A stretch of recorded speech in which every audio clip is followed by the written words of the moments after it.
하나님 말씀은 고린도전서 6장 1절로 11절까지 우리 한 절씩 교독하도록 하겠습니다. 너희 중에 누가 다른 이와 더불어 다툼이 있는데 구태여 불의한 자들 앞에서 고발하고 성도 앞에서 하지 아니하느냐? 성도가 세상을 판단할 것을 너희가 알지 못하느냐? 세상도 너희에게 판단을 받겠거든 지극히 작은 일 판단하기를 감당하지 못하겠느냐? 우리가 천사를 판단할 것을 너희가 알지 못하느냐? 그러하거든 하물며 세상 일이랴. 그런즉 너희가 세상 사건이 있을 때에 교회에서 경히 여김을 받는 자들을 세우니 내가 너희를 부끄럽게 하려 하여 이 말을 하노니 너희 가운데 그 형제간의 일을 판단할 만한 지혜 있는 자가 이같이 하나도 없느냐? 형제가 형제와 더불어 고발할 뿐더러 믿지 않은 자들 앞에서 하느냐? 너희가 피차 고발함으로 너희 가운데 이미 뚜렷한 허물이 있나니 차라리 불의를 당하는 것이 낫지 아니하며 차라리 속는 것이 낫지 아니하냐? 너희가 불의를 행하고 속이는구나. 그는 너희 형제로다. 불의한 자가 하나님 나라를 유업으로 받지 못할 줄을 알지 못하느냐? 미혹을 받지 말라. 음행하는 자나 우상 숭배하는 자나 간음하는 자나 탐색하는 자나 남색하는 자나 도적이나 탐욕을 부리는 자나 술 취하는 자나 모욕하는 자나 속여 빼앗는 자나 나라를 유업으로 받지 못하라. 같이 있습니다. 너희 중에 이와 같은 자들이 있더니 주 예수 그리스도의 이름과 우리 하나님의 성령 안에서 씻음과 거룩함과 의롭다 하심을 받았느니라. 아멘. 제목이 차라리 당하십시오. 여러분, 고린도전서 6장은 성도 간의 소송 문제를 다루고 있습니다. 어쩌면 우리 가운데 거의 일어나지 않는 일이라고 믿고 일어나지 않으리라고 믿기 때문에 건너뛰려고 하다가 이렇게 또 성경에 우리가 강해하기 때문에 나누기로 했습니다. 제가 말레이시아에 있는 25년 동안 2번 교회에서 법적인 이런 일이 있었습니다. 처음에 제가 말레이시아에 처음 부임했을 때 교인들이 전임 목사를 고발해서 진통을 겪고 있었습니다. 그리고 또 한 번의 사건이 있었죠. 여러분, 고린도 교회에 구체적으로 무슨 일이 일어났는지 모릅니다. 학자들은 아마도 금전 문제가 아닌가 생각을 하고 있습니다. 어쨌든 교회 안에 어떤 문제를 가지고 성도들 간에 다투다가 이게 해결되지 않으니까 세상 법정에 그 문제를 가지고 고발을 한 것입니다.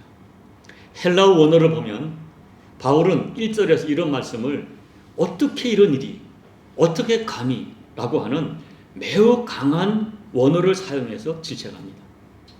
왜 교회가 자체적으로 이 문제를 해결하지 못하고 세상 법정까지 갔느냐 하는 것이죠. 바울의 견해는 여러분, 성도는 절대로 어떤 경우도 세상 법정에 가지 말아야 한다거나 세상 법정을 부정하는 말이 아닙니다. 바울 자신도 그 복음을 전하다가 감옥에 갇혔을 때 로마 황제에게 상소한 적이 있었습니다. 그러므로 오늘 말씀을 가지고 그리스도인은 어떤 경우도 절대로 법적으로 문제를 해결해서는 안 된다라고 해석해서는 안 되는 거예요. 다만 바울이 말하는 것은 같은 교회 안에서 성도들끼리 하는 법정 소송을 말하는 것입니다. 교회가 자체 정화 능력이 이것밖에 되지 않느냐 하는 것이죠. 성도 간에 일어난 문제를 교회의 판단을 받고 교회에서 이걸 해결하지 왜 세상 법정까지 가서 판단을 구하느냐라고 책망을 해요. 여러분, 유대인들은 절대로 이방인의 법정에 가서 호소하지 않습니다. 왜냐하면 자기들이 가지고 있는 율법에 대한 자긍심이 있기 때문에 우리에게 율법이 있는데 우리가 그 세상 법정에 이방인의 법정에 가서 유대인끼리 고소하는 것은 율법을 모독하는 것이라고 생각하기 때문입니다. 그래서 유대인들은 같은 유대인끼리 세상 법정에 고소하는 일이 거의 없습니다.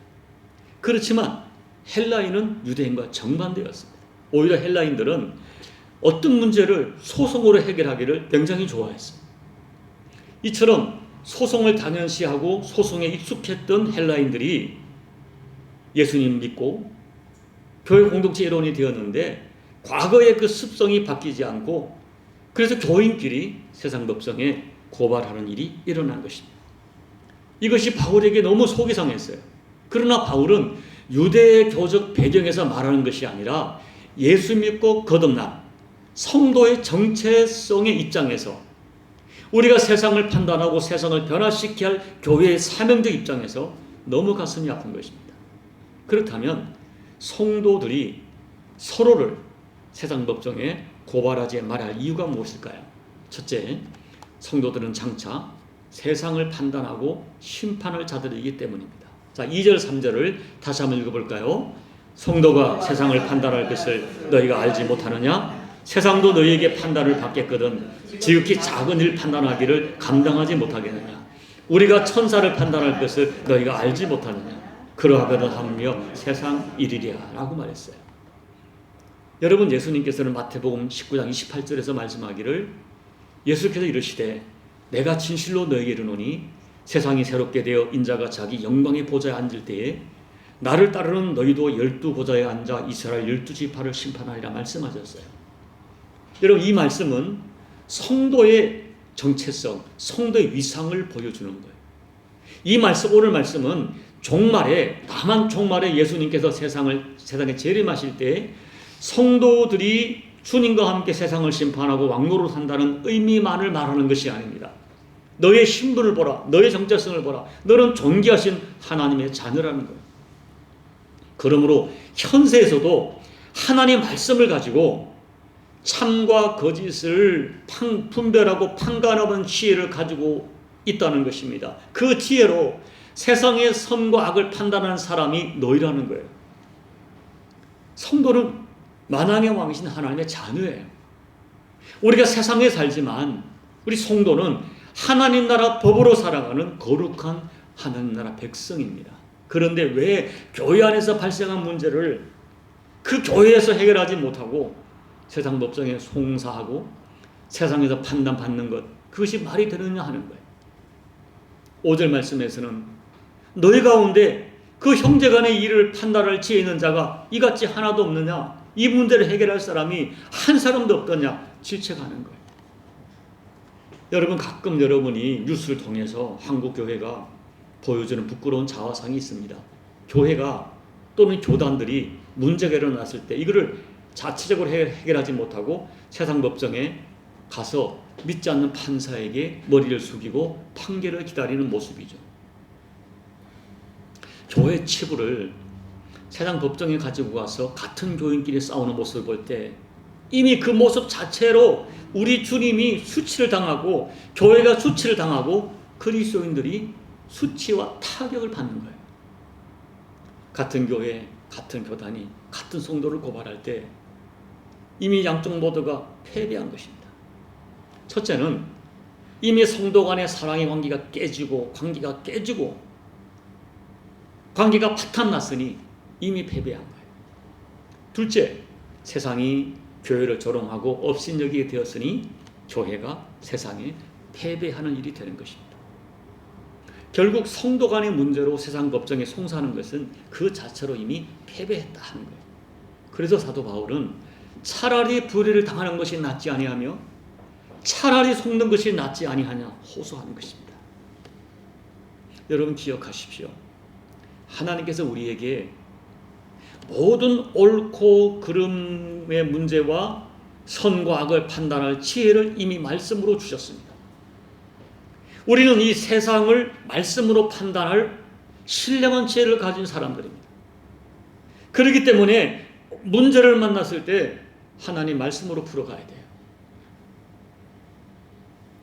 문제를 만났을 때 후회 주시고 꾸짖지 않은 성령 하나님께 지혜를 구하고 하나님께 간절하게 지혜를 구하십시오.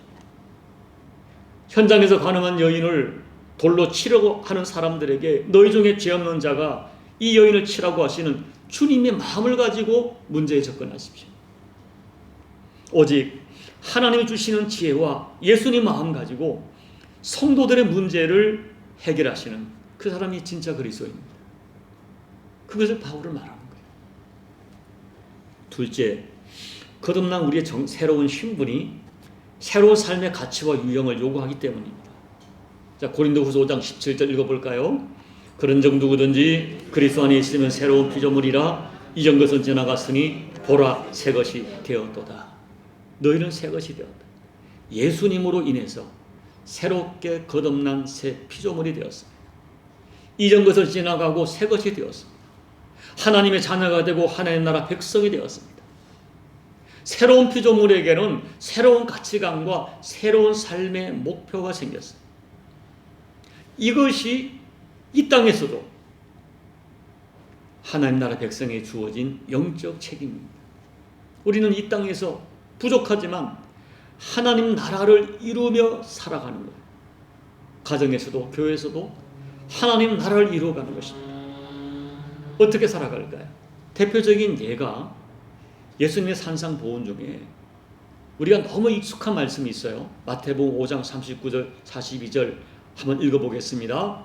나는 너희에게 이르노니 악한 자를 대적하지 말라. 누구든지 내 오른편 팜을 치거든 왼편도 돌려대며 또 너를 고발하여 속옷을 가지고자 하는 자에게 겉옷까지도 가지게 하며 또 누구든지 너를 억지로 오리를 가게 하거든 그 사람과 심리를 동행하고 내게 구하는 자에게 주며 내게 꾸고자 하는 자에게 거절하지 말라. 여러분, 이 삶이 가능할까요? 여러분 이렇게 사시나요? 오른밤 맞으면 왼뺨 돌려댈 자신이 있으십니까? 전혀 불가능해요. 속옷 가지려고 빼앗는 자에게 겉옷을 준다? 불가능합니다. 그러나 이 말씀은 거듭난 하나님 나라 백성에게 요구하시는 너무나 분명한 주님의 요청이에요. 너희는 이렇게 살아야 된다. 그러므로 우리가 진정으로 예수님을 주님이라 부르는 사람이 맞다면 아무리 내 감정이 허락하지 않고 나의 현실적인 계산이 수용하지 않아도 이 말씀에 순종해야 돼요. 그런데 여러분, 예수님의 말씀은 믿는 자들은 세상에서 언제나 손해보고 뺨을 맞고 살라란 말씀이 아닙니다. 예수님의 말씀은 세상 어떤 상황에서 반드시 옳고 그름은 분별하고 판단할 수 있어야 되죠. 그러나 너희 그리스도인은 옳고 그름에 매여서 매사를 시시비비를 가리며 살아가는 사람이 아니라는 거예요. 옳고 그름을 뛰어넘는 더 큰 법인 사랑의 법에 매여 살아가는 사람이 바로 너희 그리스도인이다 라는 뜻이에요. 여러분 가만히 생각해 보십시오. 안타깝게도 교회 안에 늘 옳고 그름을 따지는 사람이 있어요. 여러분 그 사람은 영적으로 볼 때 신앙이 가장 보잘것없는 사람입니다. 교회는 절대로 옳고 그름을 따지는 공동체가 아닙니다. 그런데도 교회에서 누군가의 잘못을 이 수사관처럼 따져들고 기록하고 또 재직해나 뭐 할 때 막 법이요 손들고 사람을 인신공격하는 사람이 분명히 있어요. 그 사람이 바리새인이고 교회 공동체와 본질을 파괴하는 사람입니다. 자, 여러분 잘 들어보세요. 분명한 것은 교회는 죄를 가볍게 여기고 무조건 죄를 용납하는 공동체가 아닙니다. 오히려 이 기독교는 세상의 그 어떤 공동체와 그 어떤 종교보다 죄를 강조하고 죄에 대하여 강력하게 책망하는 것이 교회입니다. 그러나 교회는 정죄하는 곳이 아니라 용서하는 곳이고 죄는 책망하지만 죄인은 따뜻한 사랑으로 품어주는 것이 바로 교회 공동체, 긍휼 공동체예요. 오늘 7절 말씀에서 바울께서는 고린도 교인들이 세상 법정에 같은 성도를 고발하는 그 자체가 이미 너희들에게 뚜렷한 허물이 된다라고 말씀하세요.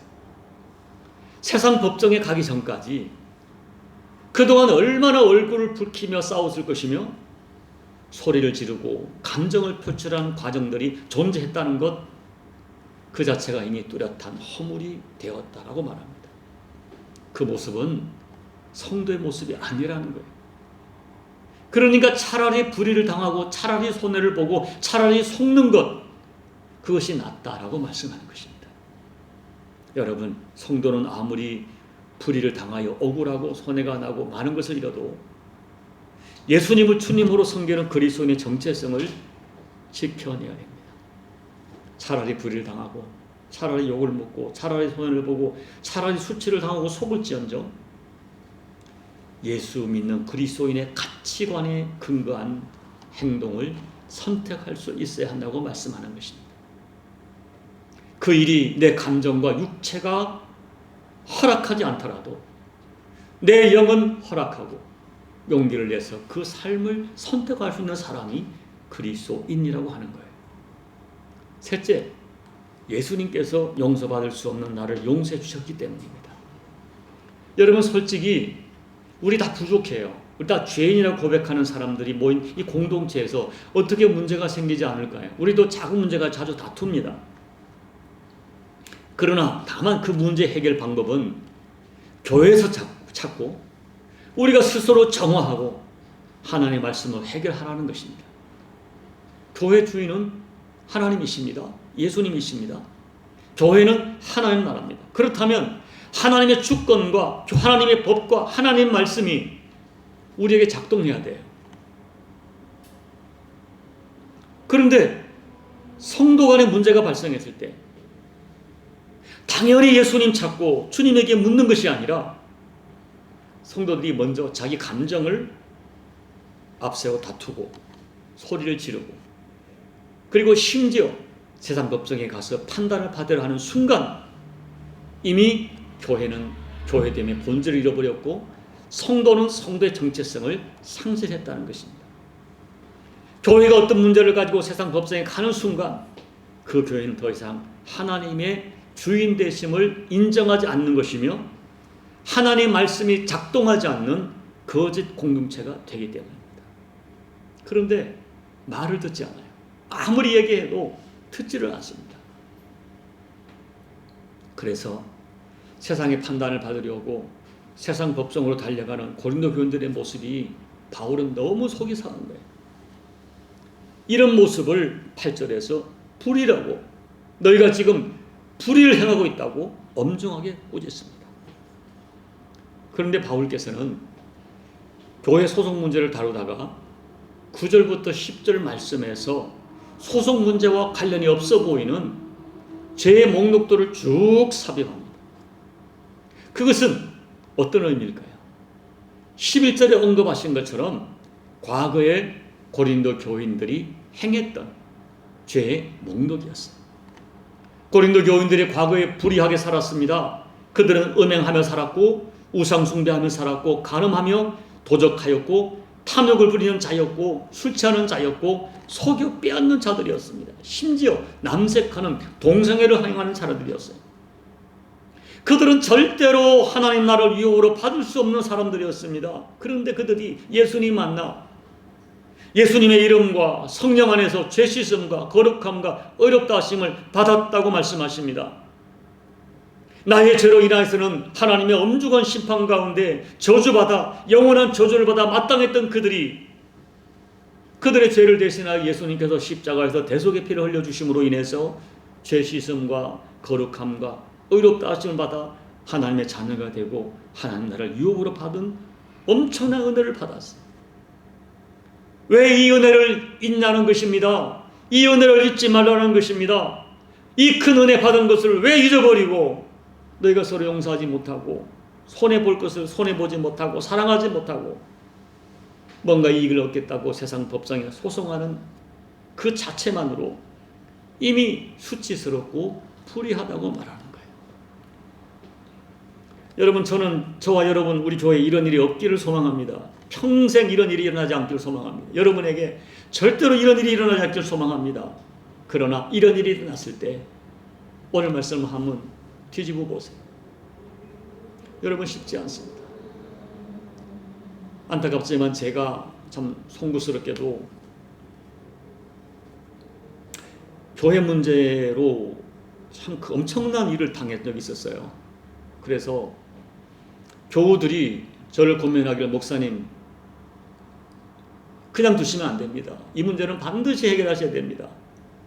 그래서 세상 법정에 고발하기로 당에서 교회에서 결정을 하고 한국에 가서 우리 교인 중에 아주 친한 아주 가까운 사람이 최근에 검사장으로 있다가 퇴임을 했는데 그분을 만나게 되었어요. 오래전 얘기입니다. 지금 최근 얘기 아니에요. 제가 그분을 만나러 갔습니다. 그분이 주어진 자료를 쭉 보더니 야, 이거 완전 아마추어군요.